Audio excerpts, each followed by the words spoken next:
Mga kabunyog, mga kababayan, magandang araw po sa inyong lahat. Welcome po sa isa namang episode ng Talakayan dito po sa Attorney Enzo Bunyo. Napapanood po tayo sa YouTube channel natin ito. Mayroon din po tayong Informador Facebook page. Kung hindi pa po kayo nakafollow sa Informador Facebook page, follow na po kayo. Kung hindi pa po kayo nakasubscribe sa Attorney Enzo Recto, Attorney Enzo Bunyog YouTube channel, subscribe na po kayo. O mga kabunyog, pag-usapan natin kung ano, ha? Nagdadrama sa kalusugan si Duterte. Ha? Nagdadrama, sumulat siya sa judges ng ICC pre-trial chamber. Ang laman ng sulat niya, maiksi lang yung sulat, pero ang buod ng sulat niya, hindi siya a-attend. Hindi siya a-attend sa hearing ng ICC sa February 23, 24, 26 at 27. Hindi daw siya a-attend. Physical man, ibig sabihin hindi siya pupunta dun sa korte o kahit video conferencing online, hindi. Last time kasi, nung unang hearing niya noon, matapos siyang maaresto, umattend siya pero video conferencing, online. Dito, kahit online, hindi daw siya a-attend. Ang paliwanag niya ni Duterte, ang sabi niya, I am old, tired, and frail. Kumbaga matanda na siya, pagod na, at saka mahina na daw siya. At saka, hindi niya naman daw maaalala yung mangyayari dyan sa legal proceedings na yan. Kasi, within minutes daw, nakakalimutan niya na. Di wag na lang daw siyang umattend. Ayan ang sabi niya, I do not wish to attend legal proceedings that I will forget within minutes. Wow. Imagine niyo yan, mga kabunyog. Within minutes, ibig sabihin, na pag umattend siya sa hearing, pagkatapos ng ilang minuto, mawawala na, hindi niya na rin maaalala. Ang pinapalabas dito ni Duterte, malala na yung kanyang kalagayan, nakakalimutan niya na lahat. Kumbaga, kung makikinig man siya doon sa legal proceedings o sa hearing, wala rin daw saysay kasi pagkatapos ng ilang minutes, yung napanood niya, narinig niya, makakalimutan niya na rin. Ganun daw kalala ang kanyang kalagayan. Alam niyo mga kabunyog, grabe namang drama yan. Grabe namang drama yan. Actually, tama yung obserbasyon ni ay yung comment ni Senadora Leila de Lima, ni Congresswoman Leila de Lima. Ay nakagawa ka pa nga ng sulat sa ICC. Nakagawa pa siya ng sulat sa ICC, sa pre-trial chamber. Paano ka ngayon makakasabing malala na ang kalagayan mo? Samantalang nakagawa pa siya ng sulat. At ano pa yung pagkakapaliwanag niya sa ICC? Malinaw pa yung niya. Tapos paano niya sinasabing wala na siya? Ganito kasi mga kabunyog, mga kababayan. Hindi ka pwede na mag-waive ng appearance. Ibig sabihin, hindi ka a-attend. Hindi pwede yon. Hindi ka pwedeng mag-waive ng appearance. Kailangan ang susulat mismo yung accused. Hindi pwedeng yung lawyer. Yan ang requirement sa rules ng ICC. Kailangan ang susulat mismo kung waiver ng appearance. Ibig sabihin, hindi ka a-attend. Ayaw mo. Ang rule ay ikaw mismo ang susulat, hindi pwedeng lawyer.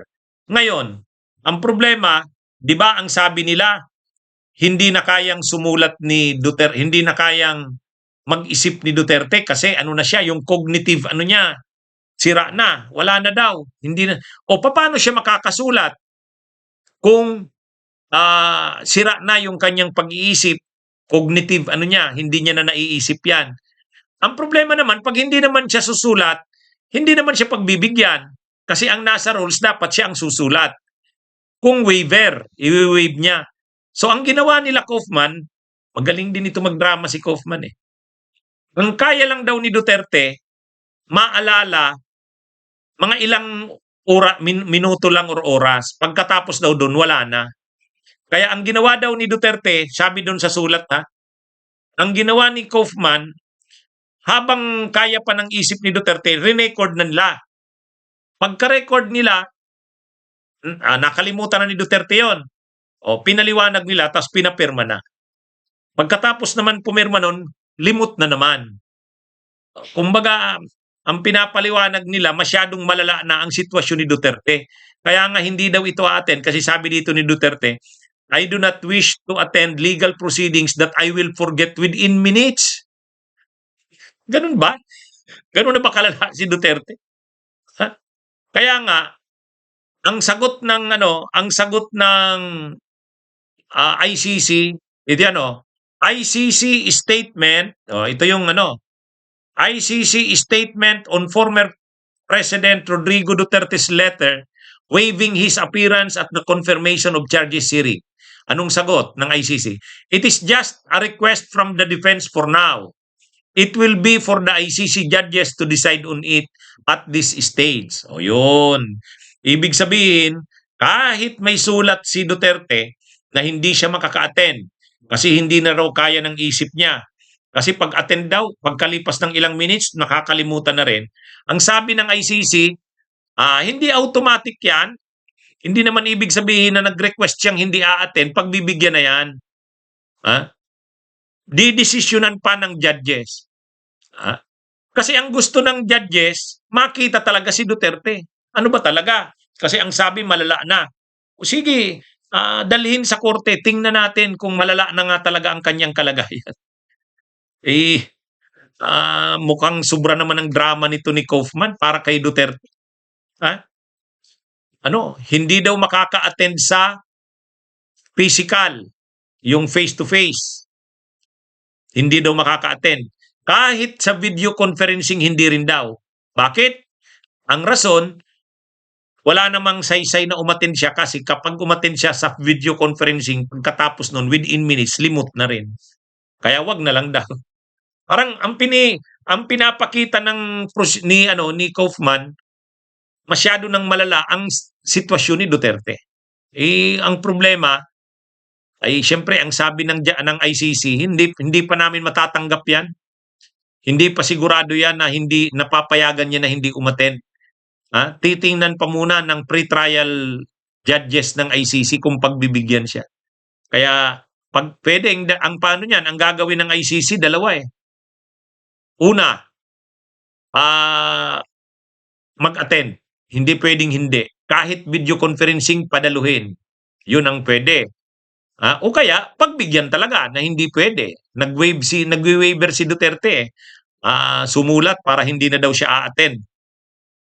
Kaya malalaman natin ang final na decision ng ICC pre-trial judges kung pagbibigyan si Duterte na wag umattend kahit video conferencing, hindi. Ibig sabihin, abogado lang ang a-attend. Or, sabihin ng korte, umattend, physical, o kaya umattend kahit video conferencing. Yan yung malalaman natin sa susunod na mga araw. Pero ang malinaw ngayon, yung drama sa kalusugan ni Duterte na hindi na nito kayang mag-isip, hindi pa kaagad tinanggap. Hindi natin sinabing hindi tinanggap. Hindi pa kaagad tinanggap. Mag-aaralan pa daw ng mga judges. Kung talagang malapit na 19 na 23 na ang hearing.